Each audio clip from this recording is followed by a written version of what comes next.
The year of skinny pop and sugar-free Jell-O cups, we guzzled vitamin water and vodka, toasting to high school and survival, complimenting each other's thigh gaps, trying diets we found on the internet, menthol cigarettes, eating in front of a mirror, donating blood, replacing meals with other practical hobbies like making flower crowns or fainting, wondering why I haven't had my period in months, or why breakfast tastes like giving up, or how many more productive ways I could have spent my time today besides Googling the calories in the glue of a U.S. envelope, watching America's Next Top Model like the gospel, hunching naked over a bathroom scale shrine, crying into an empty bowl of Cocoa Puffs because I only feel pretty when I'm hungry. If you are not recovering, you are dying.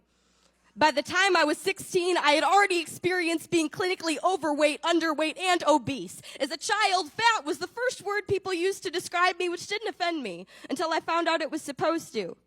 When I lost weight, my dad was so proud he started carrying my before and after photo in his wallet. So relieved he could stop worrying about me getting diabetes, he saw a program on the news about the epidemic with obesity, said he is just so glad to finally see me taking care of myself.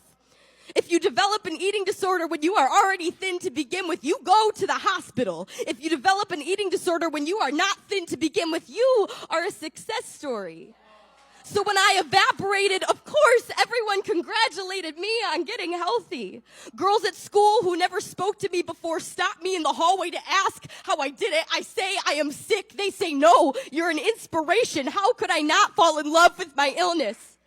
With becoming the kind of silhouette people are supposed to fall in love with. Why would I ever want to stop being hungry when anorexia was the most interesting thing about me? So how lucky it is now to be boring. The way not going to the hospital is boring. The way looking at an apple and seeing only an apple, not 60 or half an hour of sit-ups is boring. My story may not be as exciting as it used to, but at least there is nothing left to count. The calculator in my head finally stopped. I used to love the feeling of drinking water on an empty stomach, waiting for the coolness to slip all the way down and land in the well, not obsessed with being empty, but afraid of being full. I used to feel cold. I used to be proud when I was cold in a warm room. Now, I am proud I have stopped seeking revenge on this body. This was the year of eating when I was hungry without punishing myself. And I know it sounds ridiculous, but that shit is hard. When I was little, someone asked me what I wanted to be when I grew up, and I said, small.